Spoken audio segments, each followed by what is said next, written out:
Mr. Chairman, and welcome Secretary Hagel and General Mayville. Like all Americans, and I think as you've heard in our discussion today, obviously everyone on this committee, and if you could have been on the floor throughout the past several days, I'm greatly concerned with the recent events in Iraq and Syria. We know that ISIL is a lethal terrorist organization, and we must confront the difficult questions that our President has raised about the serious threat that it poses. But this is a complex and long-term challenge, and as such, I am wary of commitments that the President has admitted will spill into future administrations, creating enduring costs while raising substantial and unpredictable risks without a more robust, clear-headed debate. And I, like Congresswoman Sanchez, would have appreciated the opportunity to have this hearing with you before we took the vote. And I appreciate the President's continued commitment not to send U.S. ground forces into combat, but his experience has shown any expansion of U.S. involvement in this region raises serious concerns over the slippery slope we may find ourselves on. Chairman Dempsey's recent testimony that he could foresee a scenario in which he could recommend U.S. ground troops in the future crystallizes the alarming uncertainties around this effort. Many questions remain. You've heard some of them addressed today, including the costs, the timetable, the nature of the participation from the region's Arab state, to name just a few. Yesterday's train and equip vote endorsing just one piece of the strategy, focused on expanding our effort in Syria, masked the multifaceted challenges ahead, and I could not endorse it. But I appreciate the opportunity today to begin to ask some of these questions.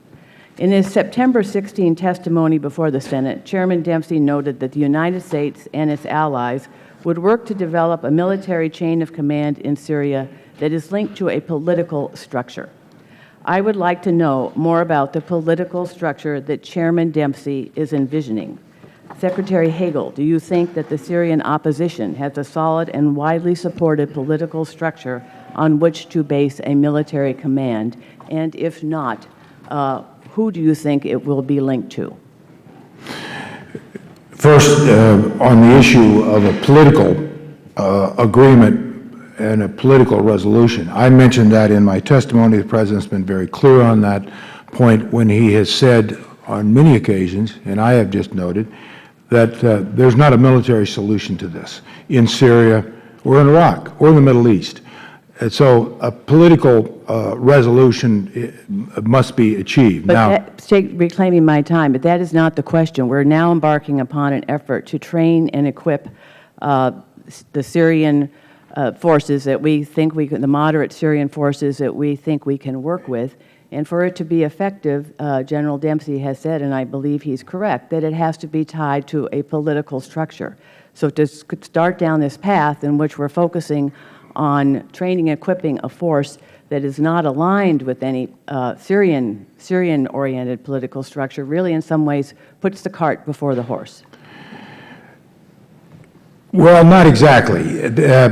If in fact there is no alternative that is allowed to develop in Syria because of the brutality of ISIL and other terrorist groups that are slaughtering the people in Syria, and you have a regime that has no legitimacy to govern, which started all this, you've got to start somewhere. And we recognize this is difficult. We recognize there's no good option here.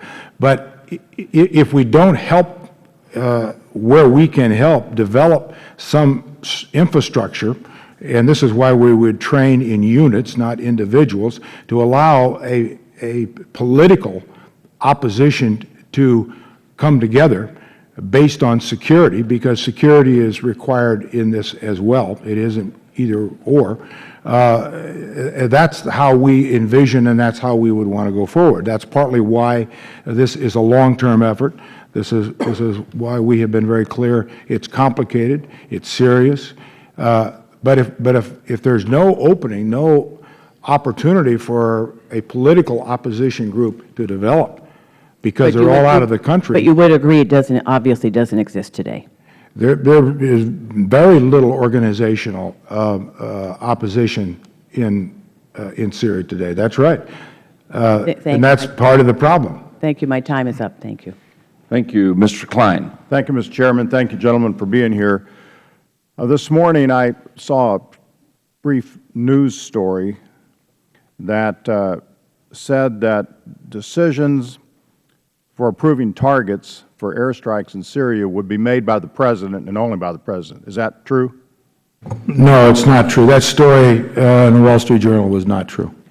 I can't tell you how relieved I am to hear that. I think that's a terrible mistake if we're going to start making daily tactical decisions in the White House. So I am very relieved to hear that. But that leads. I might just say I was sitting next to the President yesterday when this entire issue was being discussed, and he was very clear with General Austin. Once he makes decisions, he gives General Austin and our military leaders the authority to carry out those policies. Outstanding. As I said, I'm very, very relieved to hear that. That does lead